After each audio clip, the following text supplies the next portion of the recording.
Glória a Deus. Boa noite a todos. Amém? Que a graça e a paz de Jesus esteja sobre a sua vida essa noite.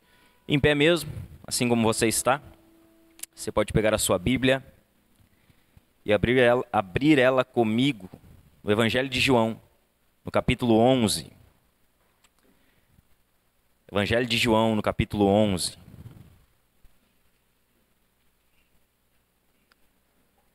Louvado é o nome de Jesus. Estamos na nossa série Eu Sou. E hoje nós temos aqui a quinta declaração de Jesus, então, né? Domingo passado falamos sobre Jesus, o bom pastor, e no que isso implica na nossa vida, a respeito da nossa salvação. E hoje nós vamos falar sobre a declaração de Jesus dizendo que Ele é a ressurreição e a vida. Eu sou a ressurreição e a vida. Nós vamos ler do verso 17 em diante. Evangelho de João, no capítulo 11, do verso 17 em diante.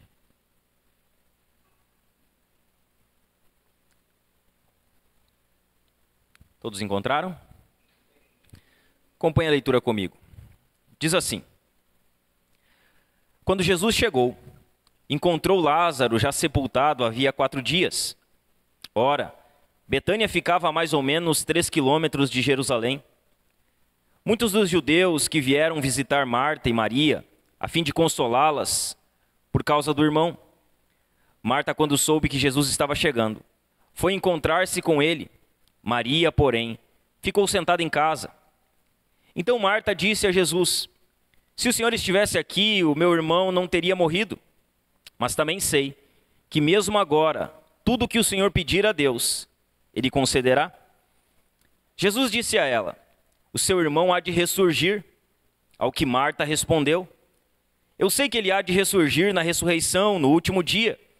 Então Jesus declarou: Eu sou a ressurreição e a vida. Quem crê em mim, ainda que morra, viverá. E todo o que vive e crê em mim não morrerá eternamente. Você crê nisto?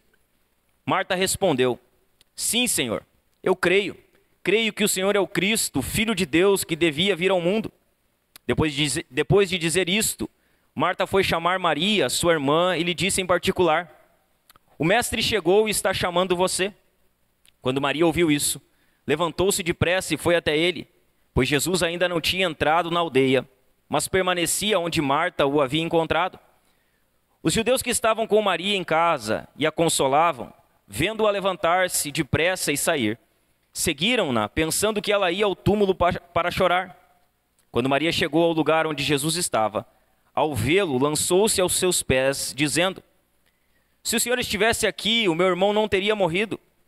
Quando Jesus viu que ela chorava, e que os judeus que a acompanhavam também choravam, agitou-se no espírito e se comoveu, e perguntou: Onde vocês o puseram?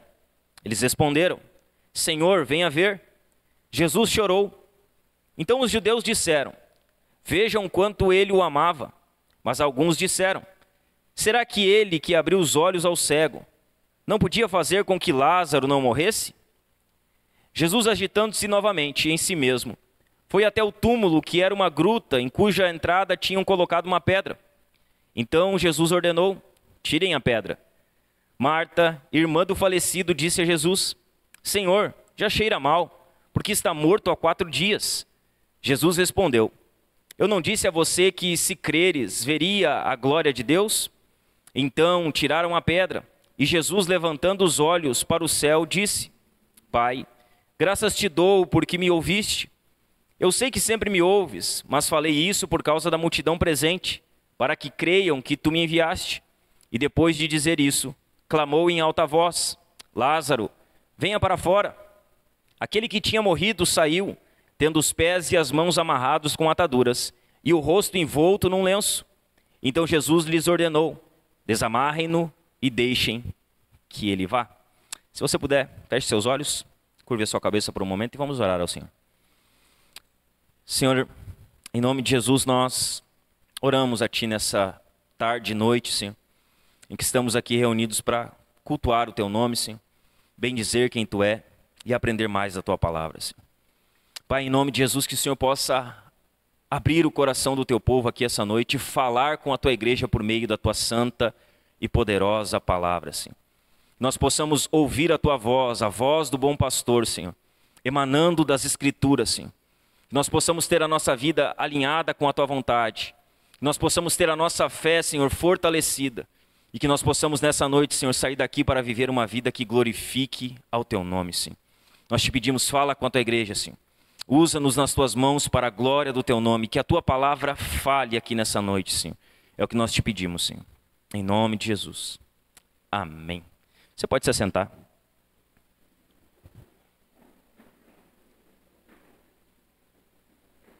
Louvado é o nome de Jesus. Amém, meus irmãos? Então hoje nós vamos analisar um pouco esse texto e as implicações que ele tem para a nossa vida. Jesus ele declara aqui, né, como nós vimos, que ele é a ressurreição e a vida. E essa história de Lázaro, ela é uma história bem conhecida no meio cristão, evangélico, da igreja. De quem tem contato com a palavra, provavelmente já ouviu falar da ressurreição de Lázaro, do milagre de Lázaro, né, daquilo que Deus faz na vida de Lázaro. Esse milagre aqui, dentro do Evangelho de João, ele é o 7º milagre de Jesus, dentro do Evangelho de João, relatado. E ele é um dos maiores milagres registrados por Jesus também dentro desse Evangelho. Então, Jesus, ele ressuscita Lázaro, né, e a gente vai ver que Jesus ele não está em Jerusalém aqui, que para curar Lázaro, para ressuscitar Lázaro, ele vai ter que ir para Jerusalém. Então, falta uma semana dentro desse relato, para que Jesus vá para a cruz, para que ele seja crucificado, para que ele derrame o seu sangue pelos nossos pecados. E Jesus, ele então opera esse sinal, uma semana antes de ser preso e morto na cruz. Jesus, ele sabia que a hora dele estava perto, então ele já estava se preparando para isso. A gente viu no capítulo 10 que ele vinha de opressão, de confrontos diretos com os fariseus, com os judeus da época. Quando Jesus parece que tem uma folga, né? Aí ele está lá, tranquilo, ele recebe uma notícia. O texto vai dizer que um mensageiro vem a Jesus e diz que Lázaro estava doente. E aí nós sabemos que Lázaro, ele era irmão de Marta e Maria, e que eles eram amigos de Jesus. Lázaro, Marta e Maria, era uma família que hospedava Jesus na sua casa em Betânia. Eles eram de Betânia, Jesus tinha um relacionamento com eles. Betânia era um lugar onde Jesus tinha descanso, repouso. E Jesus recebe uma notícia agora que o amigo dele, que ele amava, o texto vai falar por diversas vezes que Jesus amava Lázaro, que Lázaro, que era amado por Jesus, estava com uma enfermidade, estava à beira da morte. E aqui a gente já pode observar algumas coisas. Lázaro era amado por Jesus, e mesmo sendo amado por Jesus, ele não foi poupado do sofrimento. Lázaro era amigo de Jesus. O texto diz por várias vezes que Jesus amava Lázaro, e esse mesmo Lázaro, que era amado por Jesus, agora está acometido de uma enfermidade. A resposta de Jesus para a enfermidade de Lázaro é que ela não era para a morte de Lázaro, mas para que o nome de Deus fosse glorificado por meio dela. O que Jesus faz? Ele recebe a notícia da doença de Lázaro. Jesus espera ainda mais 2 dias para ir até Betânia. Eram 30 quilômetros, né? 3 quilômetros nós vemos aqui. 3.000 metros, 3 quilômetros de distância. Jesus espera mais 2 dias para daí se dirigir a Betânia para encontrar Lázaro, Marta e Maria. E esses 2 dias que Jesus espera aqui tem um porquê. Segundo uma tradição da época dos rabinos judeus, eles criam que até o 3º dia era possível que Deus, por intermédio de alguma pessoa, usando alguém pudesse ser ressuscitado. Mas eles criam que a partir do 4º dia, somente Deus poderia trazer a vida de volta a alguém que estava morto. Jesus então recebe aquela notícia, aguarda 2 dias e diz que vai para Betânia para curar Lázaro. Jesus ali tem um problema, né? Porque os discípulos dizem, olha, você acabou de vir de lá. Eles queriam te prender, te apedrejar, e agora tu vais voltar para lá. E aí Jesus fala com os discípulos como comumente falava, né? Lázaro, nosso amigo, está dormindo. E eles acham que Lázaro estava dormindo. Jesus ele precisa falar de forma enfática, ele está morto. E ainda bem que vocês não estavam lá no momento em que ele estava morto. porque vocês vão ver aquilo que Deus vai fazer na vida de Lázaro. E aí nós encontramos lá o discípulo sem fé, né? Tomé. E Tomé ele faz uma declaração aqui que ninguém faz. No verso 16, Tomé diz assim: então Tomé, chamado Dídimo, disse aos outros discípulos: vamos também nós para morrer com o mestre. E se você prestar atenção ali, Tomé não está colocando em dúvida, dizendo assim: será que nós vamos para morrer com o mestre? Tomé está afirmando: nós vamos para lá, e se preciso for, nós vamos morrer com o mestre. Lázaro está morto. Jesus agora, depois de mais 2 dias, vai a Betânia. Já faziam 4 dias que Lázaro havia sido sepultado. E dentro desse contexto da morte de Lázaro, da impossibilidade humana de trazer Lázaro de volta à vida, é que Jesus vai declarar: eu sou a ressurreição e a vida. É dentro desse contexto de morte, de impossibilidade humana, que Jesus ele faz a sua 5ª declaração dizendo: eu sou a ressurreição e a vida. Irmãos, a morte de Lázaro e a sua ressurreição, essas 2 coisas juntas, elas trazem as reações de Maria e Marta, que são reações que nós precisamos nos atentar. E junto dessas reações, elas trazem consigo algumas lições pontuais para a nossa vida. A morte e ressurreição de Lázaro, as reações de Marta e Maria, tem algumas questões aqui que nós precisamos observar. E é aqui que nós vamos nos ater. A primeira questão que nós precisamos observar é a expectativa de Maria. Então Jesus ele se dirige para Betânia. Quando Jesus chega em Betânia, quem é a primeira pessoa que Jesus encontra? Ou que vai ao encontro de Jesus? Marta. Marta ela vai até Jesus. Quando Jesus chega lá em Betânia, já fazia 4 dias que Lázaro estava morto, sepultado. Ou seja, já havia passado os 3 dias que os rabinos criam que alguém poderia trazer ele à vida. Já era o 4º dia em que Lázaro estava sepultado.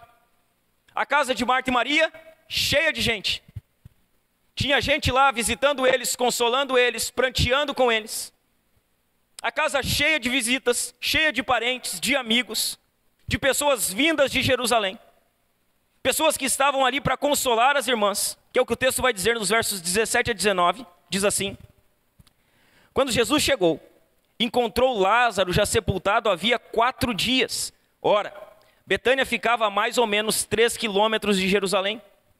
Muitos dos judeus vieram visitar Marta e Maria, a fim de consolá-las por causa do seu irmão. Então a casa estava cheia, o irmão havia morrido. Está cheio de pessoas consolando e pranteando a morte de Lázaro. E aí Marta, ela ouve que Jesus está chegando na aldeia. E ela vai a Jesus. Enquanto ainda estavam sendo consoladas, a Marta ouve: ó, Jesus chegou. Ele demorou, mas chegou. Vocês mandaram o mensageiro, ele mandou o mensageiro de volta. Já fazem 4 dias que Lázaro morreu, mas Jesus até que enfim, ele chegou na aldeia.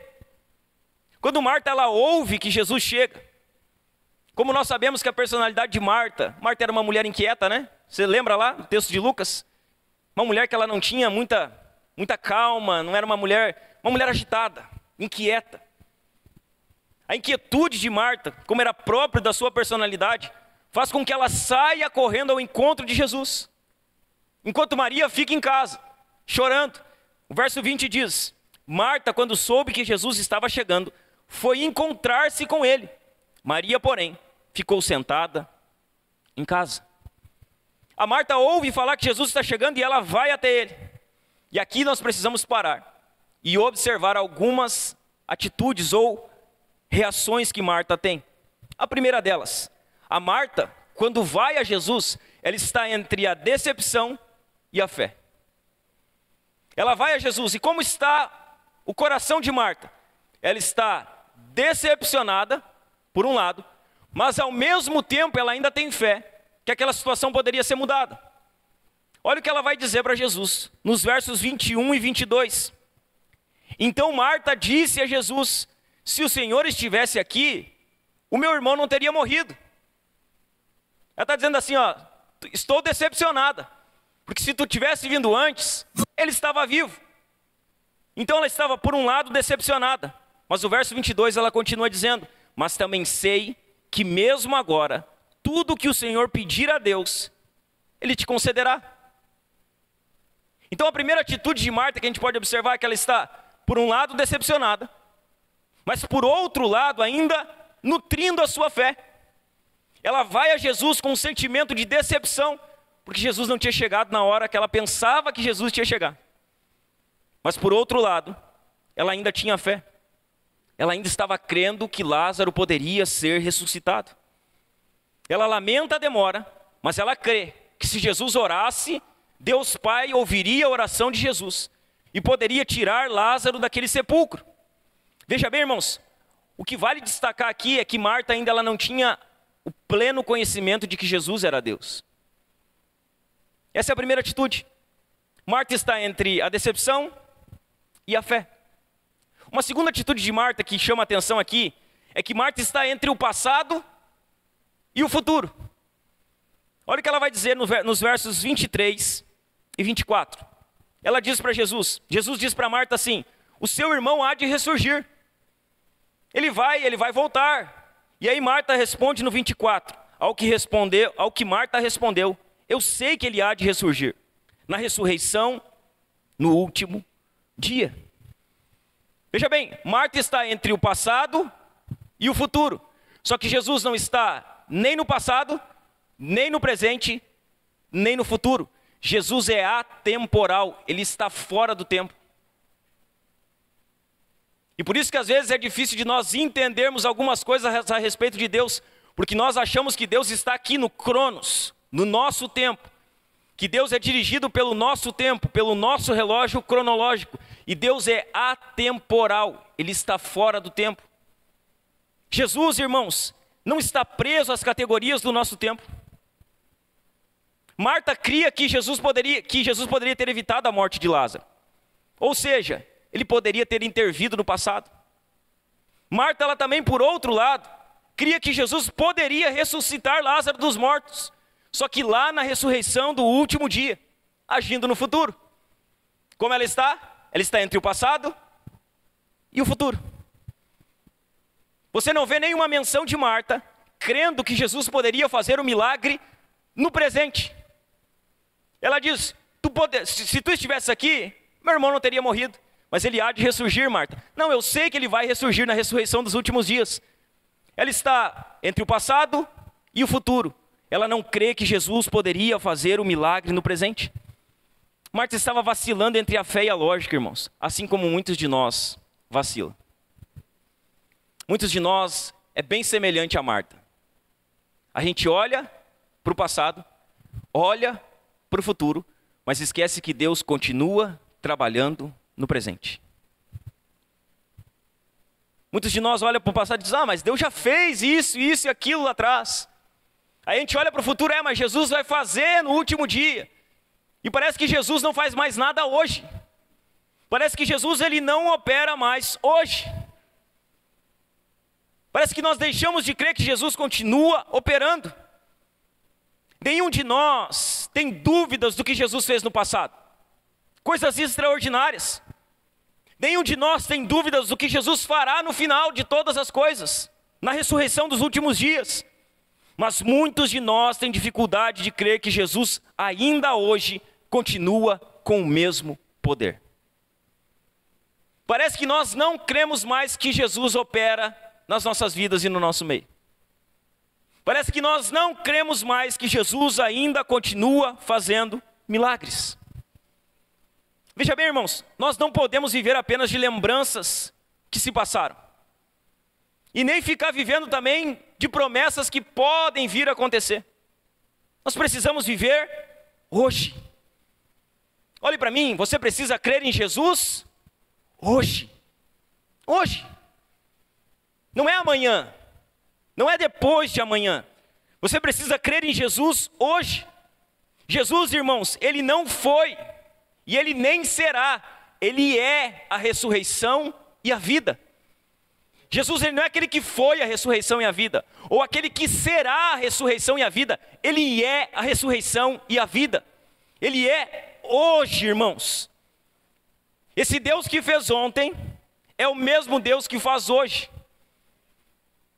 Jesus é o mesmo ontem, hoje, e ele será o mesmo eternamente. Ele continua fazendo coisas maravilhosas hoje. Só que Ele não está sujeito ao seu tempo. O nosso Deus, irmãos, está sentado no trono.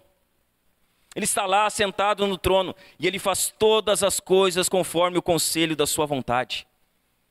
Esse Jesus que nós estamos pregando hoje aqui, Ele não é o grande eu era. E Ele também não é o grande eu serei. Ele é o grande eu sou. É esse Jesus que nós cremos. Não é o grande eu era, o grande eu serei, mas o grande eu sou. A terceira atitude de Marta que chama a atenção aqui, é que depois dela titubear nos seus pensamentos, ela termina declarando a sua fé em Jesus. No verso 27 ela responde assim: Marta respondeu: sim, Senhor, eu creio que o Senhor é o Cristo, o Filho de Deus, que devia vir ao mundo. Ela confirma a sua fé declarando que Jesus é o Cristo, o Senhor, o Filho de Deus. Ela confirma a sua fé. Quantos de nós, irmãos, não se assemelha a Marta em suas reações? Quantos de nós não se assemelha a Marta em suas atitudes? As coisas fogem do nosso controle. A situação sai da nossa mão. O problema chega, a dificuldade chega, o sofrimento chega. E aí nós começamos a nos portar como Marta, entre o passado e o futuro, entre aquilo que Deus fez e o que Deus poderá fazer. E nós nos esquecemos de que Deus continua fazendo hoje. Muitos de nós se assemelham a Marta, reage como Marta. A situação foge do controle e nós começamos a titubear entre a fé e a decepção, entre aquilo que Deus poderia ter feito e aquilo que Ele vai fazer no futuro. E nos esquecemos que o nosso Deus continua operando ainda hoje. Olhe para mim, sinceramente, meu irmão, minha irmã que está aqui, sinceramente, você crê que Jesus continua fazendo coisas poderosas hoje? Sinceramente, não me engane, não se engane. Você continua crendo que Jesus é o mesmo ontem, hoje e será para sempre? Que Ele ainda continua operando? Que Ele ainda continua fazendo coisas poderosas hoje? Você crê nisso? Que Ele ainda continua fazendo os seus milagres, os seus prodígios, as suas maravilhas? Se você crê nisso, irmão, não tema então. Não tema. Quando o sofrimento vir, se você crê que Jesus continua operando, não tema. Quando a situação sair do controle da sua mão, se você crê que Jesus continua operando hoje, não tema. Não fique desesperado, correndo de um lado para o outro. Ah, o sofrimento chegou, a enfermidade chegou, a dor chegou, e agora? Estou perdido. Se você crê que Jesus é o mesmo ontem, hoje e será para sempre, não tema, apenas creia. Apenas creia. Creia que o Cristo, o Filho de Deus, Ele veio ao mundo e que você não está só nessa situação. Um segundo ponto para a gente observar, além das expectativas de Marta, é a promessa que Jesus faz. Então Marta, ela vai desesperada a Jesus. E ela começa a questionar Jesus. O porquê que Jesus não veio antes? Se Jesus tivesse vindo antes, Lázaro estava vivo. Aí Jesus, ele vai começar a falar com Marta. E aqui está o propósito central do que Jesus está falando dentro desse texto. Há uma promessa aqui, irmãos. O propósito central de todo esse episódio de Lázaro, Marta e Maria está na promessa que Jesus faz. Qual que é o centro de tudo aquilo que está acontecendo? É o que está escrito nos versos 25 e 26. Veja o que diz. Então Jesus declarou: eu sou a ressurreição e a vida. Quem crê em mim, ainda que morra, viverá. E todo o que vive e crê em mim, não morrerá eternamente. Você crê nisto? Jesus aqui faz uma promessa. E é sobre essa promessa que o texto de Lázaro, o episódio de Lázaro, Marta e Maria, ele gira. Jesus diz: eu sou a ressurreição e a vida. Quem crê em mim, ainda que morra, viverá. E todo o que vive e crê em mim não morrerá eternamente. Veja bem, irmãos, Jesus havia falado por repetidas vezes sobre a ressurreição do último dia. É uma tônica de Jesus nos seus ensinamentos.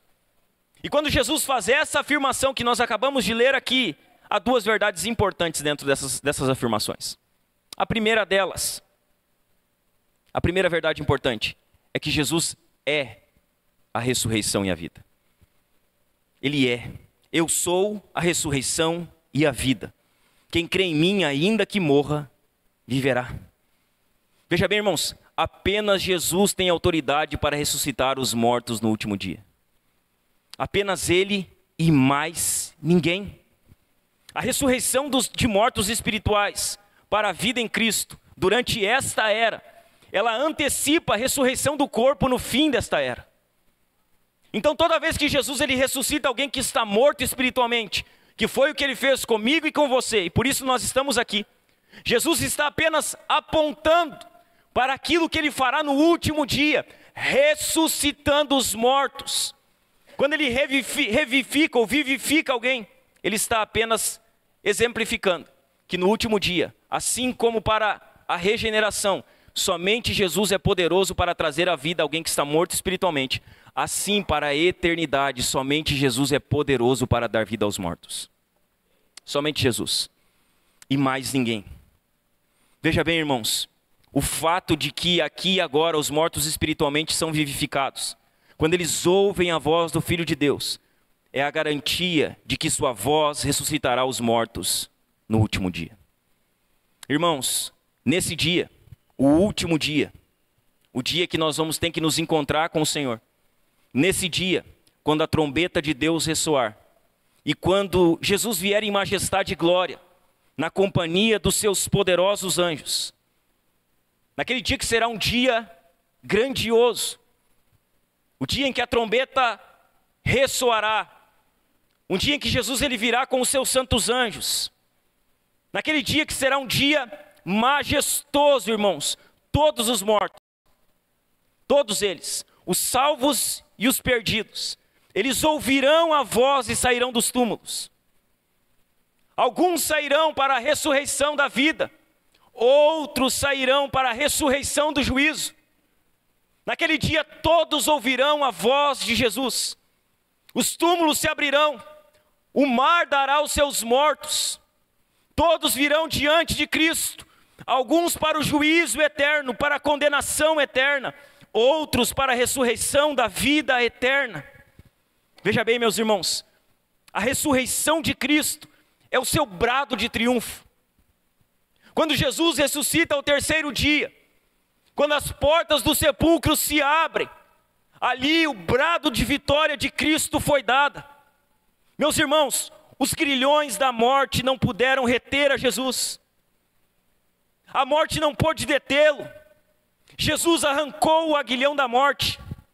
E sabe o que Ele faz? Ele arranca o aguilhão da morte. E com a sua morte, Jesus mata a morte. É isso que acontece no terceiro dia. Jesus, Ele ressuscita.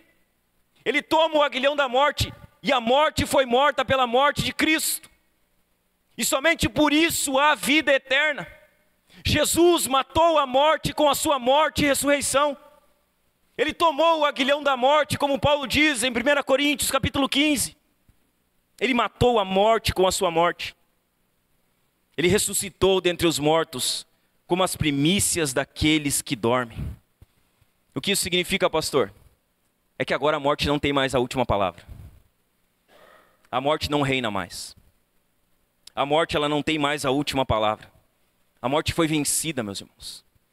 Ela foi tragada pela vitória, como Paulo diz em 1 Coríntios 15. Onde está a morte, a tua vitória? Onde está o inferno, o teu aguilhão? Tragada foi a morte pela vitória.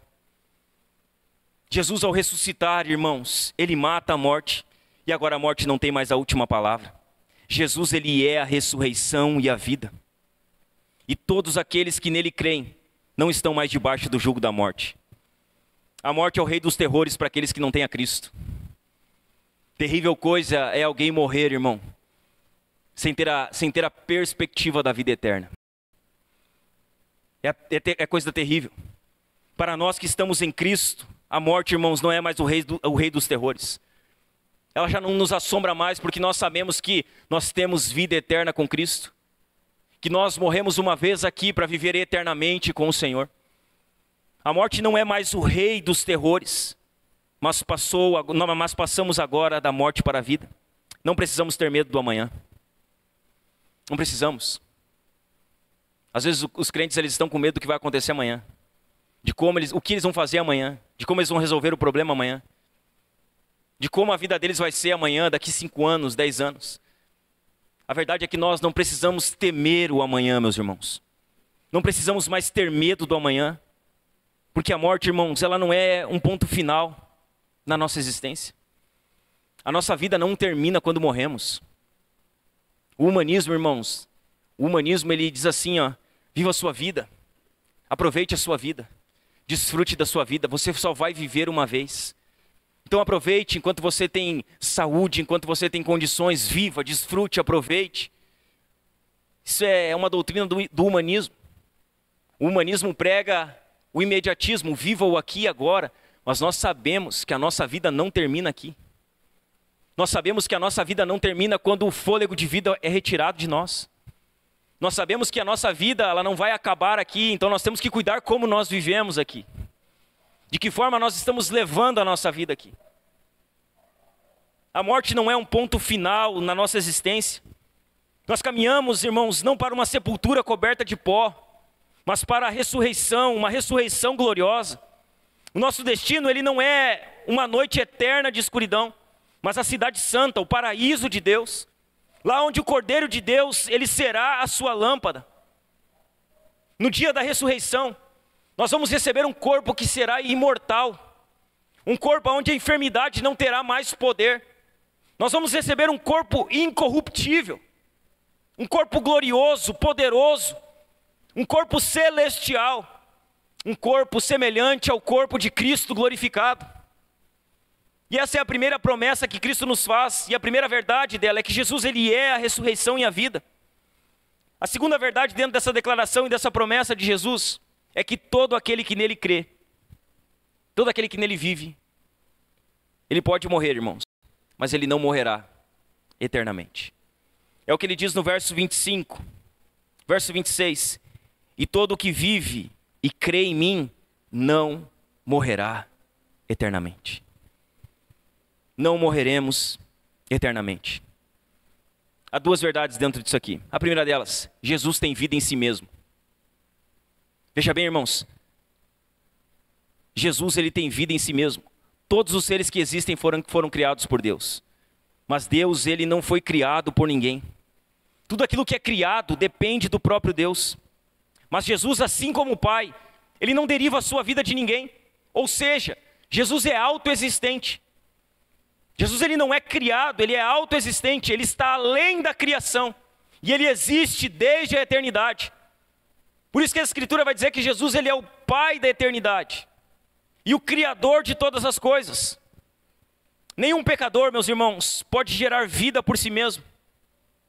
Nenhum pecador pode comunicar vida eterna a outras pessoas. Somente Deus pode fazer isso. Somente Deus tem essa capacidade, irmãos. Somente Deus possui vida em si. E Ele garante essa vida a todos aqueles que nele creem, por meio do seu Filho Jesus Cristo. A segunda verdade aqui é que Jesus ele tem poder para dar vida eterna. A vida eterna, irmãos, é oferecida a todos aqueles que creem em Jesus. E a gente deveria ficar mais alegre, irmãos, quando a gente ouve sobre isso. Porque a gente sabe que a gente tem uma eternidade para viver com Cristo. E que isso não depende em nada de nós. Que nós não fizemos nada para merecer a eternidade. Mas que a graça de Deus nos deu a eternidade. A questão é que a eternidade não começa quando nós morremos e nos encontramos com Cristo. A eternidade para nós começa quando nós cremos em Jesus aqui na terra já. Nós já começamos a viver alguns reflexos, alguns lampejos do que é a eternidade. E essa eternidade, ela é graça de Jesus, irmãos. Ela foi oferecida a todos aqueles que creem. Veja bem, aqueles que creem jamais serão condenados. Pelo contrário, eles recebem a vida eterna. Eles não morrerão eternamente. Uma terceira questão para a gente observar aqui. Além da expectativa de Marta e da promessa, algo que chama a atenção nesse texto é o milagre. É a forma que Jesus ele tira Lázaro daquela sepultura. Depois de 4 dias, depois de já estar em estado de decomposição. depois de ninguém mais crer que aquilo era possível. Nós vamos ver que Jesus ele fala com Marta, e aí manda chamar Maria. E Maria vem, se joga aos pés de Jesus, chora aos pés de Jesus. Ela faz os mesmos questionamentos de Marta, dizendo: se o Senhor tivesse chegado antes aqui, o meu irmão não teria morrido, ele estaria vivo. E aquilo começa a mexer com Jesus, porque Jesus olha, Marta e Maria estão chorando. Aí Jesus olha, os judeus também estão chorando. E aí o que acontece? Jesus também chora. Ou seja, Jesus ele participa da dor e do sofrimento de Marta e Maria. Ele participa daquele sofrimento. A Bíblia diz que ele fica, inquieto com aquilo. Que ele pergunta: onde Lázaro está? Aonde vocês colocaram ele? Aí as pessoas olham para Jesus e dizem: ele amava Lázaro mesmo, porque ele está chorando. Ele está chorando por Lázaro. Aí sempre tem os que sempre tem o contraponto, né? Mas se ele amasse mesmo, ele poderia ter curado Lázaro. Ele não tinha aberto os olhos dos cegos. A questão é que Marta e Maria estão sofrendo. Jesus sabe que elas estão sofrendo. Só que Jesus não abandona elas no sofrimento delas. Jesus ele participa daquele sofrimento. Ele chora com elas. Ele se compadece delas. Ele fica inquieto com aquilo. E não é diferente conosco, irmãos. Às vezes nós sofremos e nós achamos que Deus ele está irrelevante para o nosso sofrimento. Que Deus ele não está nem aí para o que está acontecendo conosco. Aí a gente acha que está sozinho, até Deus me abandonou. Só que não é assim, irmãos. Quando nós estamos sofrendo, uma certeza que nós podemos ter é que Jesus está conosco no meio daquele sofrimento. Ele está ali conosco. E na verdade é só porque Ele está conosco que nós temos condições de suportar o sofrimento, de passar pela dor, de enfrentar o luto, de passar pela dificuldade. Se Cristo nos abandonasse no meio do sofrimento, irmãos, nós estávamos perdidos. Mas graças a Deus que Ele não nos abandona. Graças a Deus que Ele está conosco sempre, nos fortalecendo, nos animando, nos ajudando a caminhar em meio à dor. Veja bem, meus irmãos, Marta e Maria estão chorando, Jesus chora. Isso é extraordinário, porque Jesus é plenamente Deus, plenamente homem, e Jesus chora. Ele tinha sentimentos, irmãos. Ele sente o que Marta e Maria estavam passando. Ele se inquieta com aquilo. Ele pergunta: onde vocês colocaram o corpo dele? Aonde vocês estão? Aonde ele está? Depois de conversar com Marta e Maria, se entristecer com elas, Jesus vai para o sepulcro. Ele queria saber onde estava. Olha o que diz o verso 38. Jesus, agitando-se novamente em si mesmo, foi ao túmulo, que era uma gruta, em cuja entrada tinham colocado uma pedra. Então Jesus chora, se entristece, sofre junto com Marta e Maria. Ele pergunta: onde ele está? Ele foi colocado lá dentro de uma gruta. Jesus vai até aquele local. Jesus chega lá e tem o quê? Tem aquela pedra tapando a boca do sepulcro. Veja bem, irmãos, Jesus se compadece de Marta e Maria, mas Jesus não tem apenas compaixão, Jesus tem poder.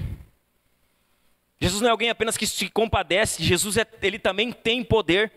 A ressurreição de um morto era um milagre maior que a cura de um enfermo. Só que a ressurreição de um morto que está sepultado há 4 dias era um milagre extraordinário. Era uma demonstração indiscutível do poder daquele que é a ressurreição e a vida. Jesus não faz qualquer milagre, ele faz um milagre extraordinário ao ressuscitar Lázaro. Ele demonstra o seu poder. Vejamos aqui, irmãos, alguns pontos que se destacam na ressurreição de Lázaro. O primeiro deles, Jesus ele dá uma ordem clara. Olha o que ele diz no verso 39. Então Jesus ordenou: tirem essa pedra daí. Tinha uma pedra lá na boca do sepulcro. Lázaro está dentro, 4 dias já sepultado. A primeira coisa que Jesus faz, ele diz: olha, tirem a pedra, removam essa pedra. Irmãos, só Jesus tem poder para ressuscitar um morto, só Ele. Mas tirar a pedra e desatar o homem que estava enfaixado, isso as pessoas poderiam fazer. E por isso Jesus manda elas fazerem. Porque aquilo era possível que elas fizessem. Nós vemos que Jesus ressuscita Lázaro mas que as pessoas cooperam naquele milagre. Alguns tiram a pedra, outros vão tirar as faixas que Lázaro está enrolado. A primeira coisa que Jesus faz é isso. Ele ordena que tirassem a pedra. A segunda coisa que a gente pode observar dentro da ressurreição de Lázaro é a incredulidade de Marta. Então Jesus diz, olha, tirem a pedra. Aí Marta, ela se dirige a Jesus e diz, Marta, irmã do falecido, disse a Jesus, Senhor, já está cheirando mal. Ele já está morto há 4 dias.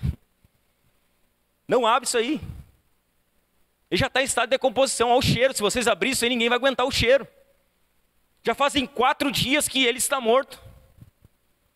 Veja bem, irmãos, Marta pensava que era tarde demais. Ele disse, não, é tarde demais. Não tem mais jeito. Não tem mais solução. Veja bem, Marta sabia que Jesus já havia ressuscitado a filha de Jairo. Ela sabia que Jesus havia ressuscitado o filho da viúva de Naim. Ela sabia que Jesus era poderoso para dar a vida. Só que ela não cria que Jesus poderia ressuscitar o seu irmão que estava em estado de decomposição. Ela não cria naquilo. Ela era incrédula. Veja bem, irmãos, nada é impossível para o Senhor. Nada. A Marta olha e diz, não, é 4 dias, está em decomposição. Mas nada é impossível para o Senhor. Aquilo que você pensa ser impossível, para o Senhor é possível. Às vezes nós olhamos para situações, olhamos para circunstâncias, e a gente diz, não adianta mais. Não, já passou muito tempo. Se não tem mais jeito. Não tem mais solução. Está muito tarde, a gente está que nem Marta e Maria. A gente esquece que o nosso Deus é um Deus que é poderoso para fazer coisas impossíveis. A gente esquece que não há impossíveis para o Senhor. Que aquilo que é impossível para nós, para Ele é possível. Sabe qual a terceira questão que nós podemos observar aqui? É que Jesus, Ele corrige e encoraja a Marta. Então Marta diz, já faz 4 dias, não abre. Não tira a pedra. Aí Jesus, Ele vai fazer 2 coisas. Ele vai corrigir Marta e Ele vai encorajar a Marta. Olha o que diz o verso 40. Jesus respondeu, eu não disse a você que se cresce, veria a glória de Deus? Olha o que Jesus diz para Marta. Você está com medo que o sepulcro seja aberto. Mas eu já não falei para você, Marta, que se você crer, você vai ver a glória de Deus manifesta. Você não crê, Marta? Eu não te disse que essa enfermidade não é para a morte, mas é para que o nome de Deus seja glorificado. Eu já não te disse, Marta, que se você crer, você verá a glória de Deus. Jesus, Ele corrige e ao mesmo tempo encoraja Marta a crer. Veja bem, irmãos, a fé vê o que os olhos humanos não conseguem enxergar. Isso é fé. É ver além do que os olhos naturais humanos podem ver. E muitas vezes, nós estamos muito racionais. Nós estamos só vendo aqui aquilo que está na frente do nosso nariz. Nós não conseguimos enxergar nada pela fé. Não conseguimos viver por fé. Não conseguimos caminhar por fé. A fé é isso, irmãos. Ela vê o que os olhos humanos não conseguem enxergar. Mas a incredulidade nos impede de ver a manifestação plena do poder divino. Muitas vezes nós somos incrédulos demais. Jesus entra na sua cidade, em Nazaré, e diz que Ele não conseguiu fazer muitos milagres lá, porque as pessoas eram incrédulas.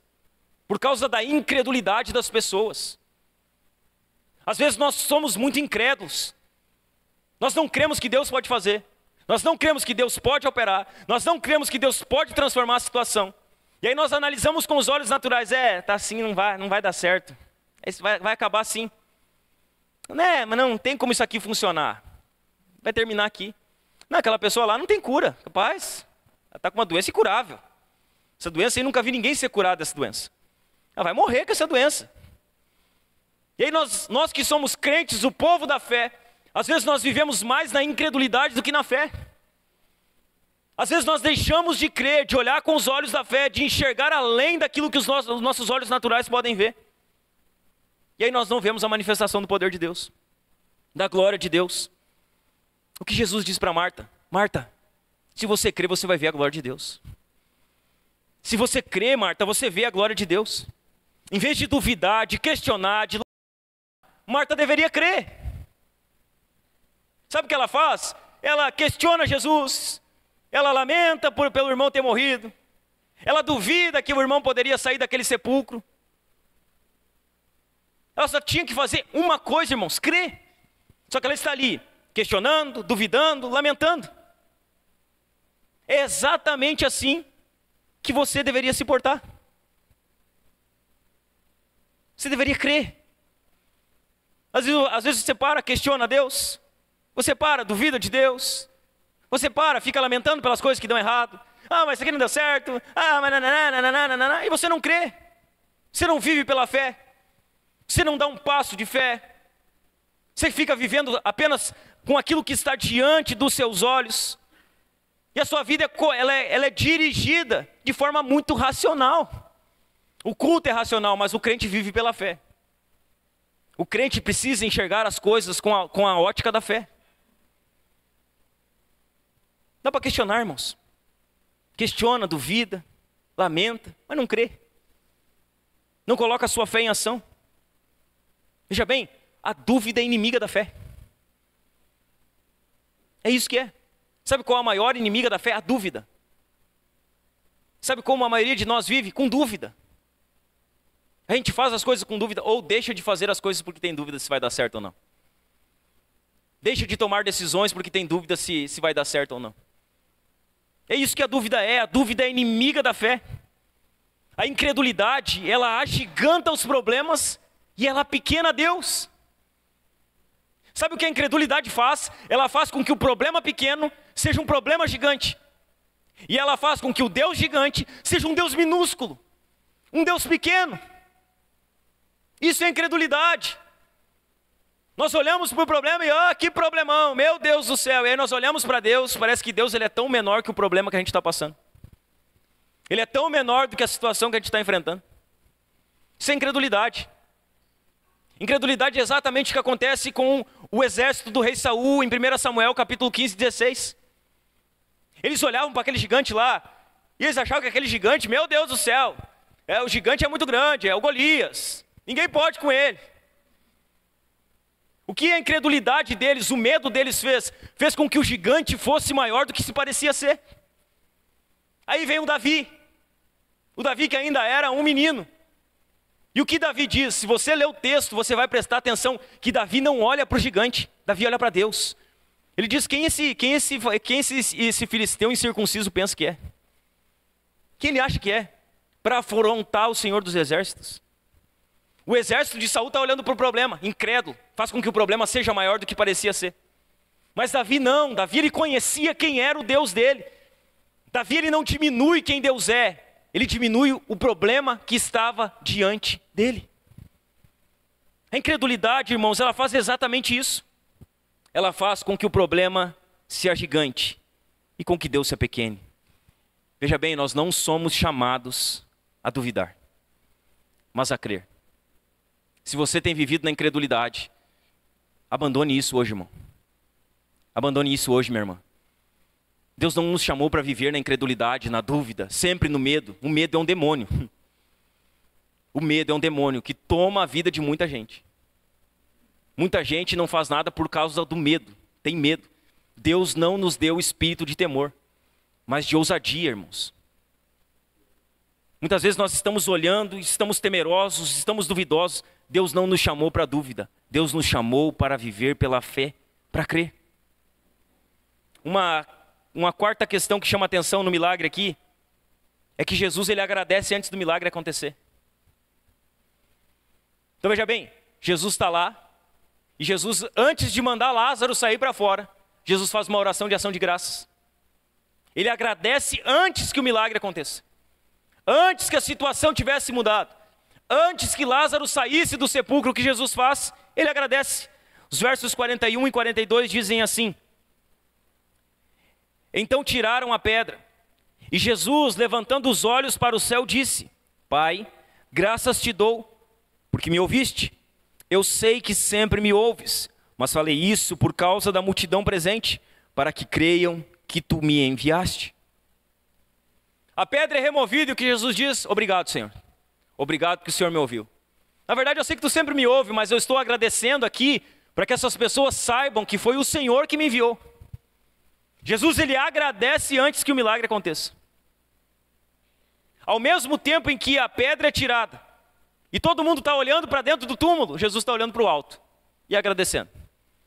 Todo mundo está olhando para dentro do sepulcro, Jesus está olhando para cima e orando. Ao enfrentar o mau cheiro daquele sepulcro, o que Jesus fez? Ele orou. Ele ora, irmãos. Como Jesus orou? Ele orou agradecendo. Quando ele ora? Quando o milagre acontece? Não, antes que o milagre acontece. Antes que Lázaro saia para fora. Quando que Jesus dá graças ao Pai? Quando Lázaro já está lá fora? Não. Quando Lázaro ainda estava dentro do sepulcro. Não foi depois do milagre, mas antes que o milagre acontecesse. É fé, né, irmãos? A gente tem o costume de agradecer depois que o milagre acontece. Mas fé mesmo é agradecer antes que o milagre aconteça. Eu dizer obrigado, Senhor. Eu sei que o Senhor está me ouvindo. Eu sei que o Senhor vai fazer. Eu sei que os seus ouvidos estão inclinados à minha oração. Isso é fé, irmãos. É você ter a ousadia de agradecer a Deus antes que você veja o milagre concretizado na sua frente. Isso é fé. Um quinto ponto aqui que nos chama a atenção nessa ressurreição é que acontece um milagre extraordinário. Quando eles tiram a pedra, os versos 43 e 44 dizem assim: e depois de dizer isso, clamou em alta voz: Lázaro, venha para fora. Jesus clama, chama Lázaro para fora. Aquele que tinha morrido, o texto vai dizer, saiu, tendo os seus pés e mãos amarrados com ataduras, e o rosto envolto num lenço. Então Jesus lhes ordenou: desamarrem-no e deixem que ele vá. Um milagre extraordinário acontece. Um homem morto há 4 dias. Era impossível que ele fosse ressuscitado. Os rabinos não criam. Aí o que Jesus faz? Ele chama Lázaro para fora. Irmãos, a voz de Jesus é poderosa. Eu já falei isso domingo passado aqui. A voz de Jesus é poderosa. Até um morto escuta a voz de Jesus e obedece. Veja bem, um morto ouviu a voz de Jesus. A voz de Jesus é uma voz poderosa. Um pregador puritano falando sobre esse texto, ele diz o seguinte: se Jesus não chamasse Lázaro pelo nome, o cemitério seria esvaziado naquele dia, porque todos os mortos se levantariam dos seus sepulcros.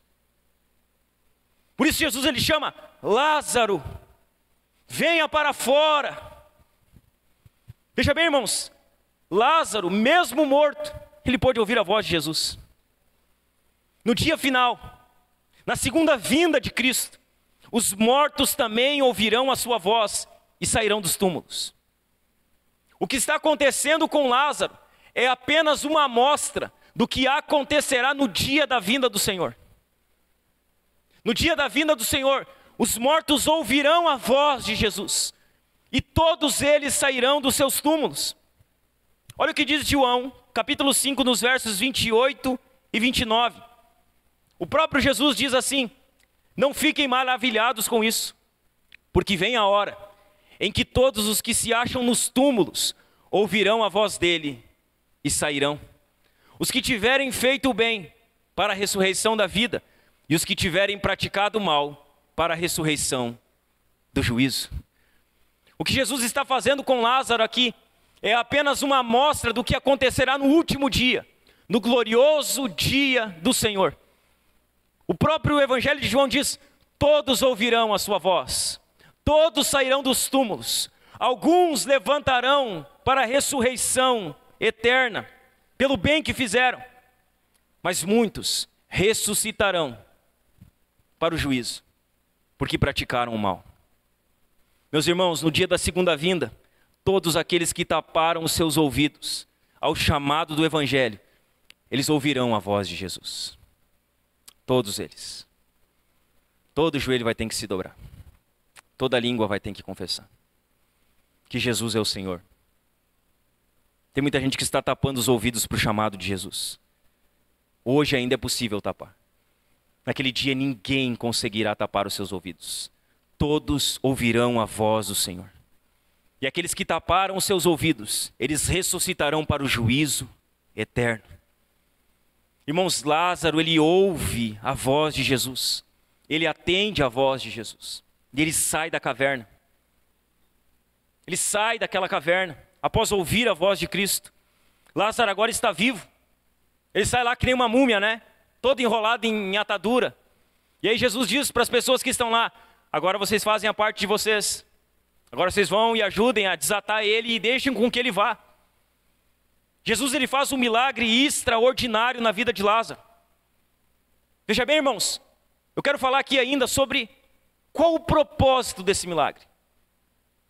Jesus tira Lázaro do sepulcro.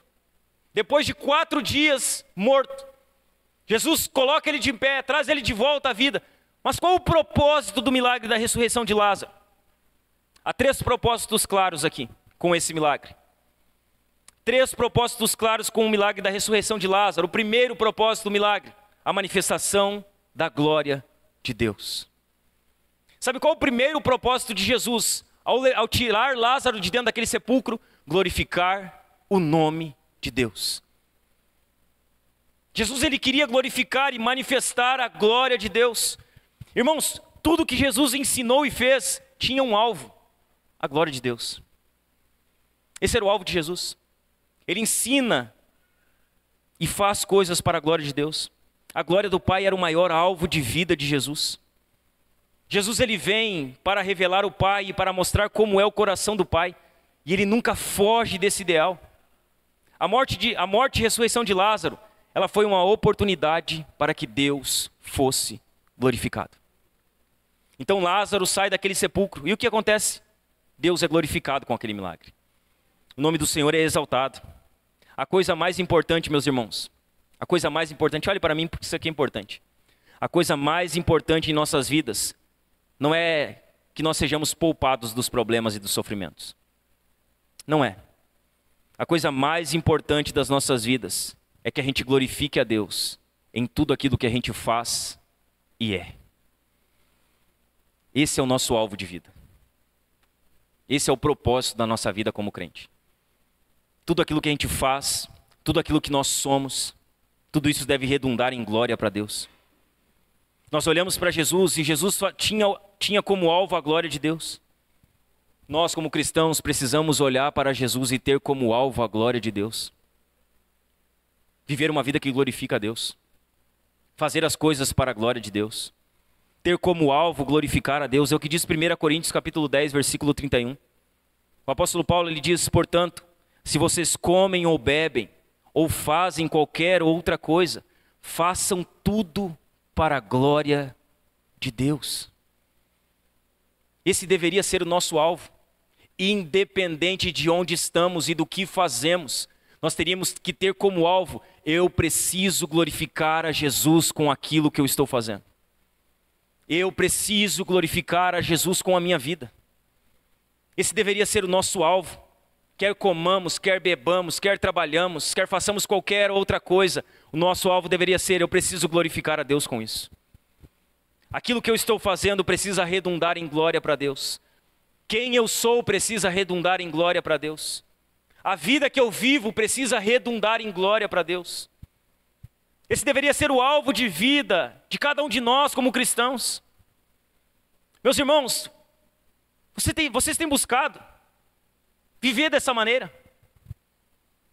Na sua vida, como você vive, naquilo que você faz, você tem como alvo: eu preciso glorificar a Deus com o que eu estou fazendo. Eu preciso glorificar a Deus com a vida que eu estou vivendo. Eu preciso glorificar a Deus com o testemunho que eu tenho. Você tem como alvo de vida isso? Eu quero glorificar a Jesus. Eu quero honrar aquele que deu a sua vida por mim. Eu quero honrar aquele que é a ressurreição e a vida e que me deu a eternidade. Você busca na sua vida diária viver para a glória de Deus, fazer com que Deus seja glorificado por meio da sua vida.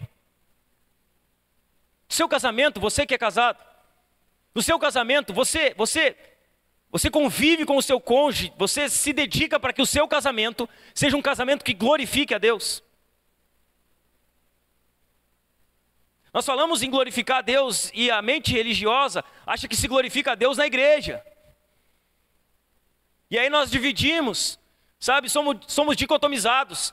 Somos santo e sagrado. Na igreja é isso, tem que ser santo. Mas fora da igreja não. Na verdade nós não vivemos para a glória de Deus quando estamos aqui. Nós vivemos para a glória de Deus quando estamos fora daqui. Quando não estamos no meio do congregar. Quando não estamos no meio do povo de Deus. Veja bem, o seu trabalho é uma maneira de você glorificar a Deus. Quando você faz o seu trabalho bem feito, com excelência. E não porque você quer agradar alguém ou porque você vai receber algo em troca, mas porque você tem um alvo. Eu quero glorificar a Deus com aquilo que eu estou fazendo. Esse deveria ser o nosso alvo, irmãos. O trabalho não é apenas um meio em que nós ganhamos um salário. O trabalho é um meio em que nós podemos glorificar a Deus. Você tem buscado glorificar a Deus com o seu trabalho? Você tem buscado dar excelência naquilo que você faz? Horário ao chegar, horário ao sair. Se trabalha na produção, produzindo com excelência. Se trabalha produzindo ou vendendo algo, fazendo isso com excelência. Você tem esse alvo? A glória de Deus. Meu trabalho é um meio de eu glorificar a Deus. Ainda que eu vá ganhar um salário, ainda que eu vá ganhar um retorno financeiro por isso, o meu alvo primário não é o retorno financeiro. O meu alvo primário é que Jesus seja glorificado. Você tem trabalhado assim? Seu casamento tem sido assim? Seu trabalho? Seu servir ao Senhor? Seu servir ao Senhor tem sido um servir ao Senhor para a glória de Deus? Você pensa assim, eu vou servir a Deus, eu faço parte do povo dele, vou servir a igreja dele, porque eu quero glorificar a ele por meio do meu serviço. Veja bem, irmãos, tudo o que fazemos precisa ser feito para a glória de Deus. Nós podemos diminuir isso num nível que parece até espantoso. Quando nós estamos em casa, quando você faz um almoço, uma janta, mulher. Você pode fazer isso de qualquer maneira. Mas você também pode fazer isso para a glória de Deus. Você pode pensar, eu vou cozinhar hoje, eu quero agradar o meu marido, mas primeiramente eu quero fazer isso para que Deus seja glorificado. Então eu vou dar excelência. Você pode lavar uma louça para a glória de Deus. Você pode varrer uma casa para a glória de Deus. Você pode fazer todas as coisas para a glória de Deus. Na verdade, esse deveria ser o nosso alvo. Nosso alvo não deveria ser apenas fazer. Porque fazer qualquer um faz. Só que o crente não é qualquer um.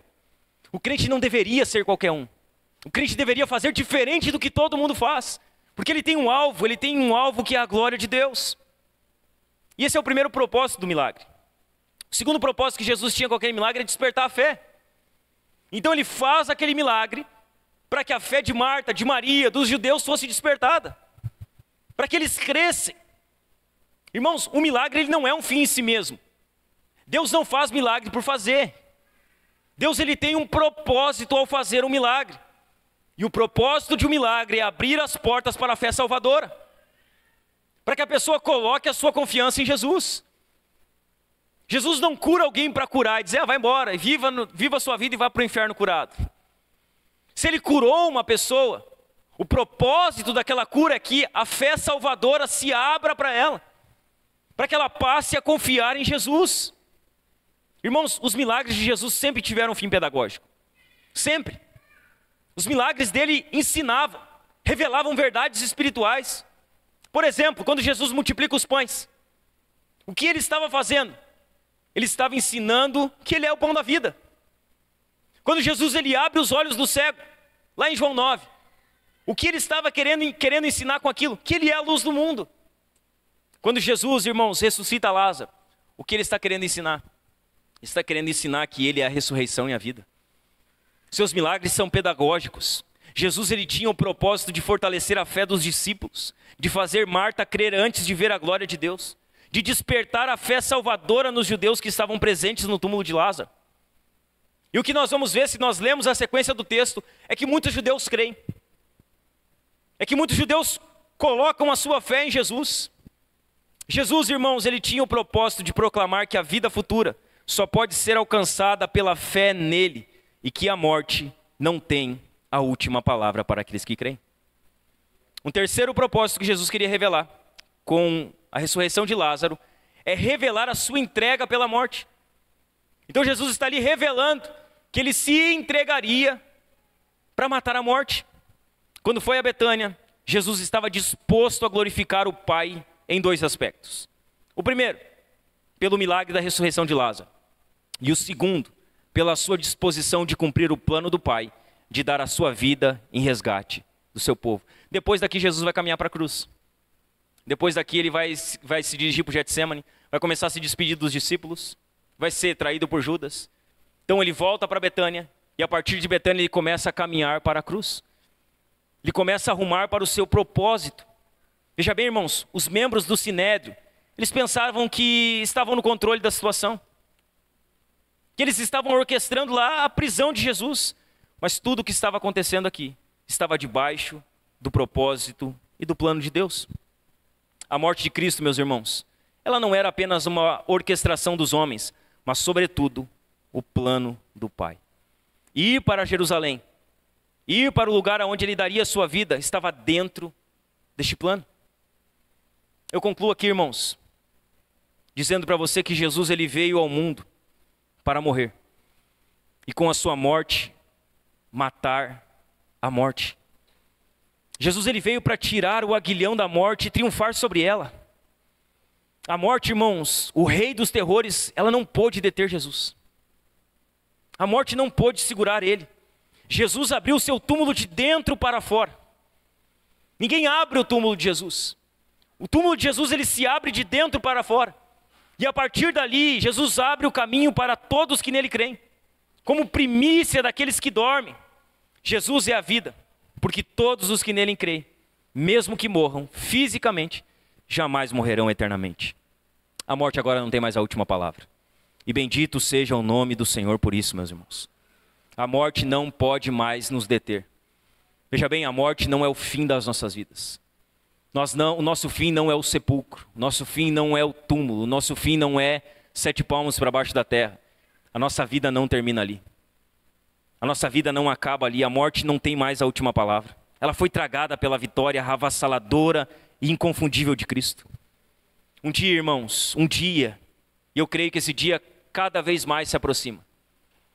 Esse dia que nós estamos falando, em que Jesus virá nos ares, em que a trombeta de Deus tocará, em que ele virá com os seus poderosos anjos, em que os mortos em Cristo ressuscitarão primeiro, em que ele arrebatará aqueles que estão vivos. Esse dia está cada vez mais próximo, meus irmãos. A cada dia que passa, a cada hora que passa, a cada mês que passa, a cada ano que passa, se aproxima o dia da vinda do Senhor. Esse dia, meus irmãos, neste dia, todos os mortos ouvirão a sua voz. Eles sairão dos seus túmulos. Como enfatizei aqui por algumas vezes, uns sairão para a ressurreição da vida, mas outros sairão para a ressurreição do juízo. A questão é que nós, crentes em Jesus, não precisamos temer mais. Não precisamos mais ter medo disso, irmãos. Não precisamos mais temer o futuro. Nós não precisamos mais temer a eternidade. Nós estamos seguros em Jesus. Para aqueles que creem em Cristo, a morte é lucro. É o que Paulo diz. Para mim, o viver é Cristo e o morrer é lucro. Nós falamos de morte e nenhum de nós quer morrer. Nenhum de nós, né? A gente diz, eu quero viver até 90, quero viver até 100. E a verdade é que nenhum de nós controla também o dia da nossa morte. Mas para nós que somos crentes, a Escritura diz que a morte para nós é lucro. Porque quando nós morremos, nós deixamos esse corpo que ainda é corruptível, que ainda é habitado pelo pecado. Nós deixamos esse corpo e agora nós passamos a habitar com Cristo eternamente, irmãos. É partir para estar com Cristo. Isso é incomparavelmente melhor. Estar com Cristo é incomparavelmente melhor. Jesus, irmãos, é a ressurreição e a vida. Quem nele crê não morrerá eternamente. Não morrerá eternamente. Os crentes são chamados a viver com essa certeza. E essa deveria ser a nossa certeza. Que a morte para nós é apenas uma passagem para viver eternamente com Cristo. Que a nossa vida não acabará no sepulcro. Que assim como Cristo ressuscitou, nós também um dia ressuscitaremos e viveremos eternamente com Ele. Ele é a ressurreição e a vida, meus irmãos. E nós estamos seguros disso, que não morreremos eternamente. Amém? Vamos nos colocar de pé?